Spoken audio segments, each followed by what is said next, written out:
Hello students, welcome to the second chapter of your first language English, The Elixir of Life by Sir C.V. Raman. The elixir of life that you are going to learn in this chapter is water. Before moving on to the chapter, let's see about the author.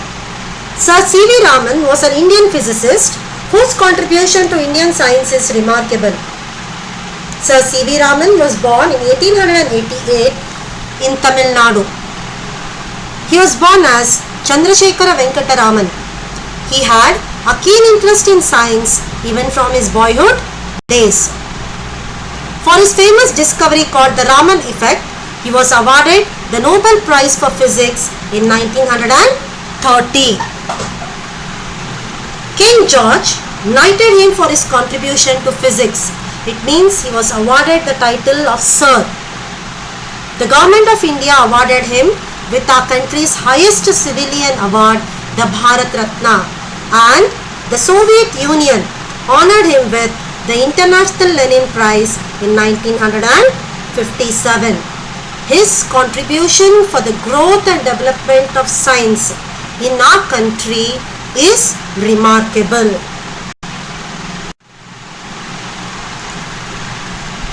We all know that we live on this wonderful planet known as Earth. Earth is a unique planet in the entire solar system. This is the only planet that sustains life in all its forms. And one of the main reasons why life sustains on this earth is the availability of water. When we see our earth from space, it looks mainly blue in color. That is because almost about 2/3 of the earth's surface or 70% of the earth's surface is covered with water in its various forms like lakes, oceans, rivers and other water bodies. This is the only planet where water is available and hence life sustains over here. Though nearly 70% of the earth's surface is filled with water. In this 70%, nearly 97.2% of the water is available in the oceans, and it is not fit for human consumption because of its high level of salinity or salt content. In the remaining 2.8% of fresh water that is available, 2.77% of the water is stored in the form of glaciers or ice sheets and groundwater. So what is left out is only 0.03% of the fresh water is available to feed nearly 6.8 billion human population. According to the United Nations organization, the water use has grown at more than twice the rate of population increase in the last century.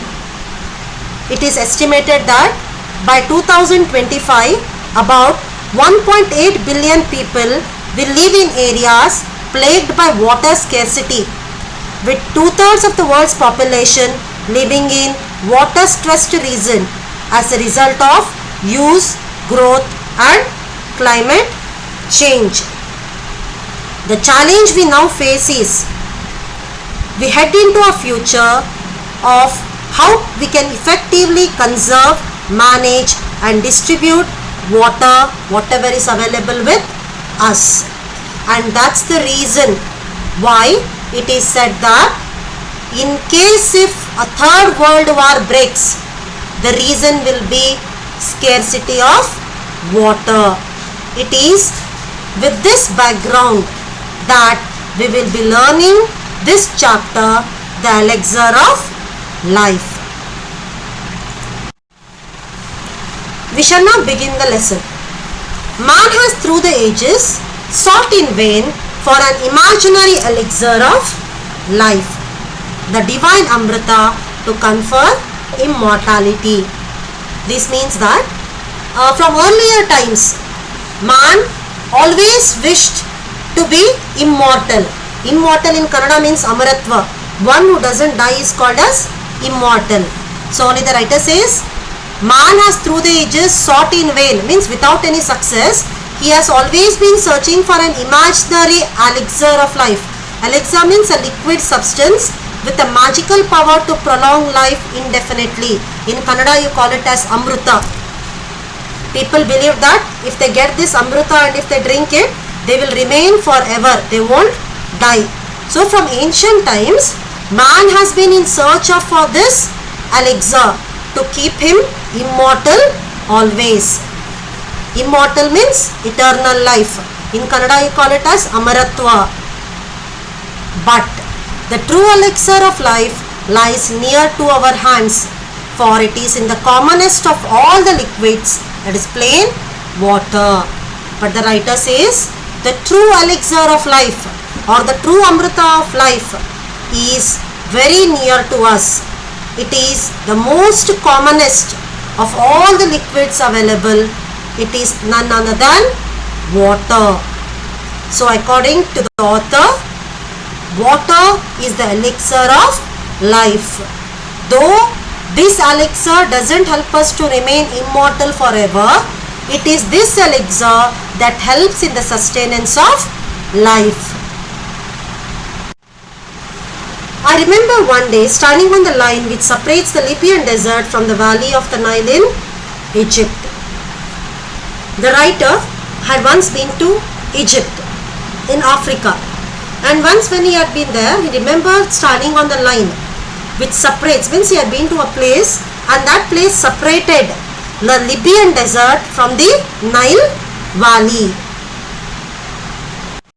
On one side was visible a sea of billowing sand without a speck of green or a single living thing anywhere visible on it, while on the other side lay one of the greenest, most fertile and densely populated areas to be found anywhere on the earth, teeming with life and vegetation.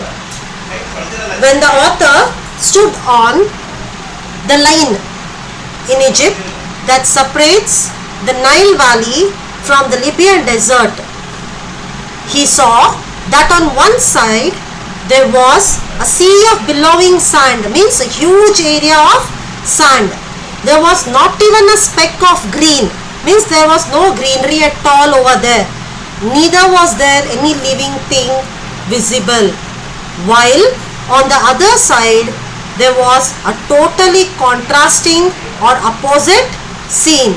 There he saw one of the greenest, most fertile and densely populated areas found anywhere on earth, teeming with life and vegetation.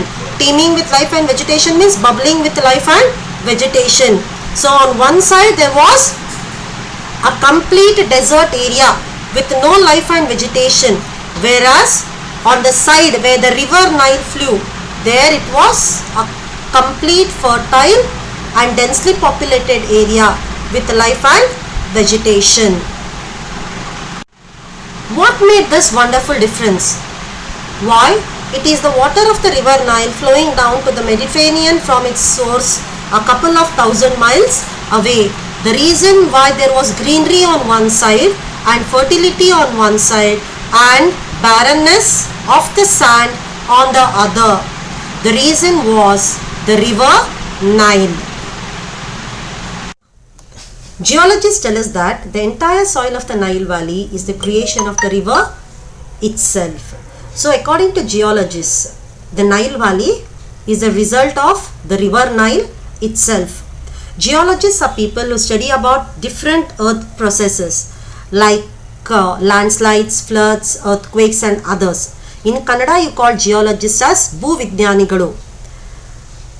It was brought down as the finest silt in its flood waters from the highlands of Abyssinia and from remote Central Africa and laid down through the ages in the trough through which the Nile flows into the sea. From the Google map that has been taken, the green shaded part is the fertile Nile Valley. In the entire desert region that you can see, only the Nile Valley is very fertile. And why is it so? It is because the river Nile that begins its journey from Ethiopia, it flows through Central Africa and finally joins the Mediterranean Sea. Through all the areas and regions through which it flows, it carries along with it the finest silt particles. Silt is nothing but sand and mud which is carried by a flowing water and left at the mouth of a river. So the river Nile, over hundreds and thousands of years, it has carried with its sand and silt and has deposited on the bank of its rivers, thereby making the river Nile very fertile. Trough means a channel used to convey a liquid. Usually here we refer river and trough as same. Instead of the word river, the word trough has been used. Egypt in fact was made by its river. Its ancient civilization was created and is sustained by the life-giving waters which come down year after year with unfailing regularity. In your previous classes in history, you might have learned that the Egyptian civilization began on the banks of the river Nile, and that is the reason why Egypt is called as Gift of Nile, or river Nile is called as the cradle of the Egyptian civilization. It is this river Nile that has led to the growth of the Egyptian civilization in the ancient past. Even today, the Egyptian economy, Egyptian culture is all shaped by the river Nile. I give this example and could give many others to emphasize that this common substance which we take for granted in our everyday life is the most potent and the most wonderful thing on the face of our earth. The writer says that he gave the example of the Nile Valley, of how a water body like river Nile could change the entire life of the desert region into a fertile valley. So he says, we have taken this water, which is the most important and wonderful thing available on planet Earth, for granted. It has played a role of vast significance in shaping the course of Earth's history and continues to play the leading role in the drama of life on the surface of our. The writer says that all the civilizations of this world have taken place on the banks of the river. The early river valley civilizations like the Mesopotamian civilization, the Egyptian civilization, the Indus Valley civilization, or the Chinese civilization, and even other later civilizations of the world also, they began on the banks of the river valleys.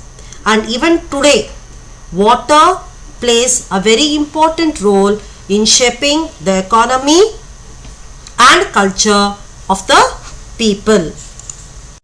There is nothing which adds so much to the beauty of a countryside as water, be it just a little stream trickling over the rocks or a little pond by the wayside where the cattle quench their thirst of an evening. The writer says that when you go to a rural area or a countryside, the sight of a water body over there, that water body may be a little stream trickling over the rocks, or it may be even a little pond by the wayside or by the roadside, where the cattle come and drink water to quench their thirst. The sight of a water body in a rural village is very beautiful. It adds beauty to that countryside charm. So countryside means rural area, and quench means to satisfy one's thirst by drinking water. The rain-fed tanks that are so common in South India, alas, often so sadly neglected in their maintenance, are a cheering sight when they are full. They are of course shallow, but this is less evident since the water is silt laden and throws the light back, and the bottom does not therefore show up. In South India, tanks are a very common source of water. These tanks, when they are filled with water during the rainy season, they are very beautiful to look at. We find tanks in South India mainly because here we do not have perennial or rivers that flow across the year. We mainly have non-perennial rivers in South India.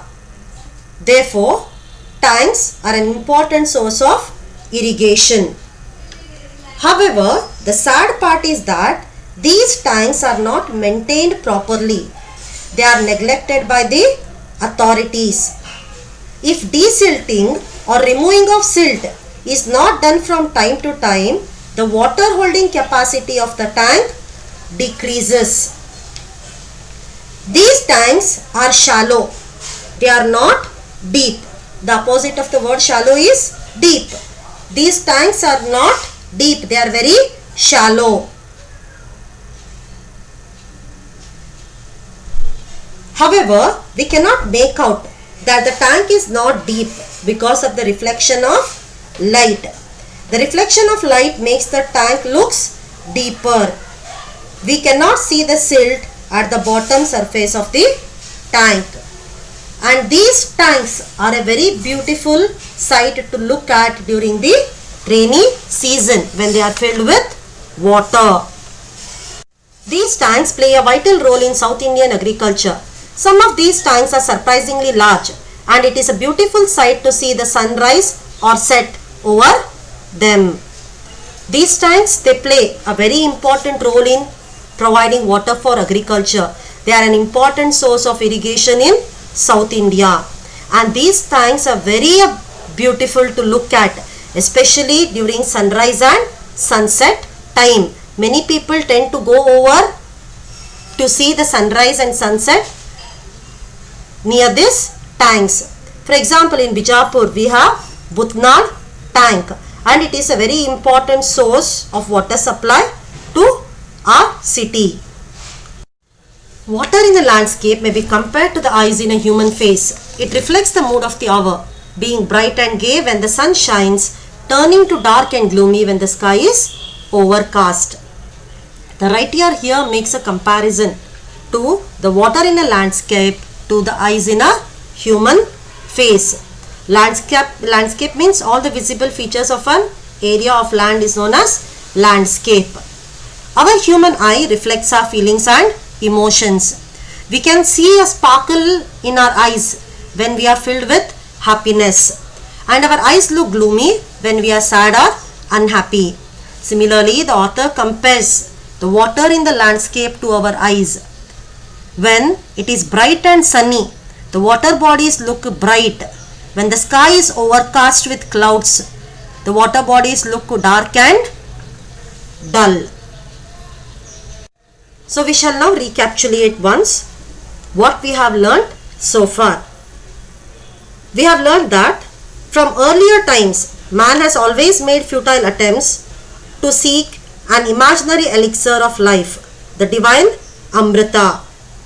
However, we forget that the true elixir of life is water, which is within our reach. The author, Sir C.V. Raman, recollects the day when he stood on the line that separates the Libyan desert from the valley of the Nile in Egypt. On one side he saw vast areas of sand without any life, and on the other lay one of the greenest, most fertile and densely populated areas to be found anywhere in the world. It was teeming with life and vegetation due to the water from the river Nile. The writer says that the ancient civilization of Egypt was created and sustained by the life-giving waters which came regularly year after year from its source, the river Nile. The author gives this example to emphasize the importance of water as the most effective and the most wonderful liquid on our planet Earth. Water enhances the beauty of the villages, be it a small stream flowing over the rock or a small pond where the cattle come to quench their thirst. The rain-fed tanks in South India, though they are badly maintained, are yet a cheerful sight when filled with water. These water tanks are shallow and they play a very vital role in agriculture. It is a lovely sight to see the sun set or rise over these tanks. The writer compares the water bodies on a landscape to that of the human eyes. When it is bright and sunny, the water bodies look bright, and when the sky is overcast with clouds, the water bodies look dark and dull. We shall see the remaining part of the chapter in your next video. Thank you. Hope you have understood this lesson.